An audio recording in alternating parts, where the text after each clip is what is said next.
Hi there, Corey. You know, the Congresswoman, as you mentioned, she waited on tables. She served up drinks at this restaurant here in Jackson Heights. And she says it's not only because these are some of the jobs she had before she was elected into Congress, but because she is fighting for one fair wage. Now, take a look at some video that we have for you inside of this restaurant. Alexandra Ocasio-Cortez, who is the nation's youngest woman to ever be elected into Congress, talked with customers, took orders, got behind the bar, and served food to Queens residents for an hour here at Queensboro in Jackson Heights. It is a local restaurant in her district. She wants to raise the minimum wage for tip workers here in New York, meaning a full minimum wage plus tips for hundreds of thousands of workers like waitresses, bartenders, and nail salon workers.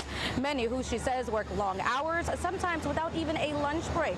Now, the Congresswoman is a co-sponsor of the Raise the Wage and Be Heard Acts. Both legislations propose to raise the federal sub-minimum tipped wage of $2.13 an hour to the full minimum wage. She says the goal is to improve racial, gender, and economic equality for tipped workers. She was joined by restaurant workers, community groups, and labor allies. Take a listen to what she told people inside of that restaurant after waitressing and bartending.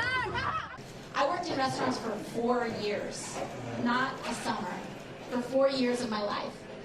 4 very formative years. Restaurants helped me pay for a train when my family lived in Yorktown, right where your new home is. Working in restaurants, my first job when I was about 16 years old was at a hostess at an Irish pub. And it was in a high school. And my hostessing job paid for my train tickets to come down to Manhattan so that I could work and study in science labs and enter science competitions through high school. When we talked about fair wages, and we talk about the need for a fair wage, it is so real, the amount of exploitation and harassment and labor violations that you will endure for the sake and the structure of tipped work. In the federal tipped minimum wage is $2.13 an hour. That is unacceptable. And the Congresswoman didn't take questions from reporters. When she was talking to people inside of that restaurant, she says she's going to continue to support women and fight for wages, equal wages for all tipped workers. We are live in Jackson Heights, Queens tonight. Jennifer Bisram, Pix 11 News.